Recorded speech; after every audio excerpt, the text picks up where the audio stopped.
नमस्कार, आप देख रहे हैं WH न्यूज। मैं हूं विजय खवसे। खबर देखने के पहले हमारे चैनल को लाइक सब्सक्राइब अवश्य करें। आयुध निर्माणी अंबाझरी नागपुर के वर्कर धरने पर। ऑर्डिनेंस एम्प्लॉइज यूनियन लाल झंडा व लोकशाही कामगार यूनियन नीला झंडा के कामगारों का सहभाग।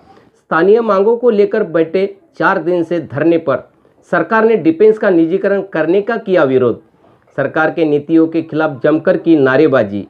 आइए सुनते हैं दोनों यूनियन के नेता क्या कहते हैं। आप देख रहे हैं कि गेट नंबर 3 के सामने हमारा लोकशाही कामगार यूनियन संगठन और ऑर्डिनेंस एम्प्लॉइज यूनियन का धरना आंदोलन चल रहा है। सभी के मन में ये सवाल आ रहा होगा कि आंदोलन क्यों कर रहे हैं। तो मैं बताना चाहता हूँ कि हमारे निर्माणी का कामगार भाई काम करने के लिए तैयार है, अपने स्किल से काम करके देश की सेवा करने के लिए तैयार है, लेकिन महाप्रबंधक की नाकामी की वजह से, हमारे प्लानिंग डिपार्टमेंट की प्लानिंग की कमजोरी की वजह से हमारे कर्मचारियों को काम नहीं मिल पा रहा है। और कर्मचारी काम करने के लिए तैयार है, लेकिन प्रशासन उनको काम नहीं दे पा रहा है। ये प्रशासन की नाकामयाबी है।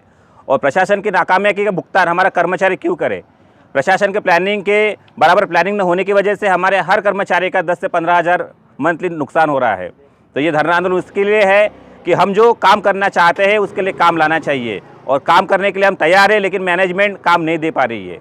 पहले धरना आंदोलन या कोई भी आंदोलन हो, कोई फैसिलिटी कोई सहूलत चाहिए उसके लिए होता था, लेकिन आज काम के लिए हो रहा है।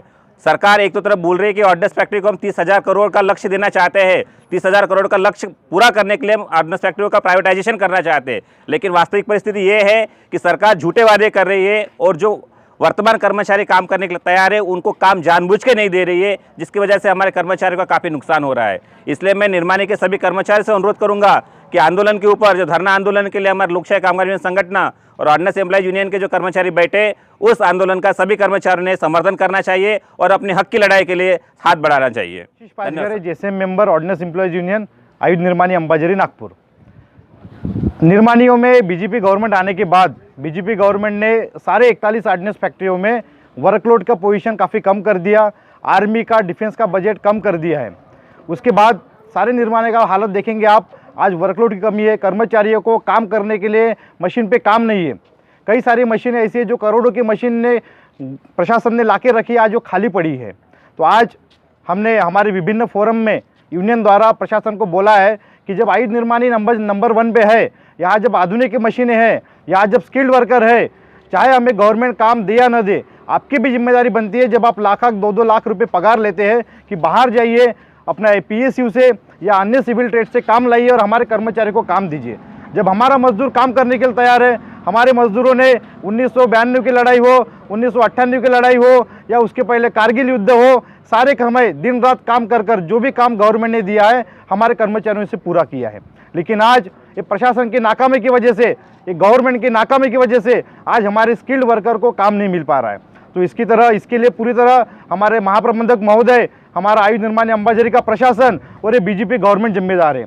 इसी के लिए हमने लोकल मांगों को लेकर 15 फरवरी सर एक धरना आंदोलन का कार्यक्रम रखा है, जिसमें हमने प्रशासन को आह्वान किया है कि आप अगर हमारे इस 4 दिन के धरना आंदोलन के बाद भी अगर आप हमारे मजदूरों को काम नहीं दे सकते तो आप अपनी कुर्सी खाली करिए। क्या लोकल मांग है?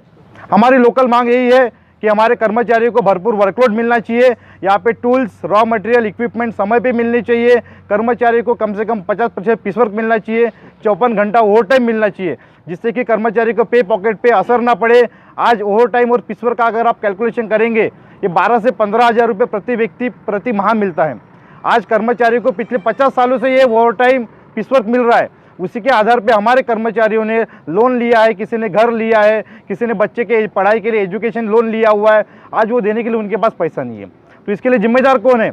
आज हमारा कर्मचारी ये गवर्नमेंट और प्रशासन के नाकामी से वो लोग क्यों भुगते? आज उनके परिवार को पालने के लिए या लोन चुकाने के लिए उनके पास पैसा नहीं है। तो हमारी डिमांड है कि कर्मचारियों को, निर्माणी को भरपूर वर्कलोड मिले, 54 घंटा ओवर टाइम मिले और कम से कम 50% पीस वर्क सभी कर्मचारियों को मिलना चाहिए। आज के लिए बस इतना ही। कल फिर मिलेंगे एक विशेष खबर के साथ। तो हमारे चैनल को लाइक करें, सब्सक्राइब करें और तमाम खबरें देखने के लिए www.whnews.in पर भेंट दें। धन्यवाद।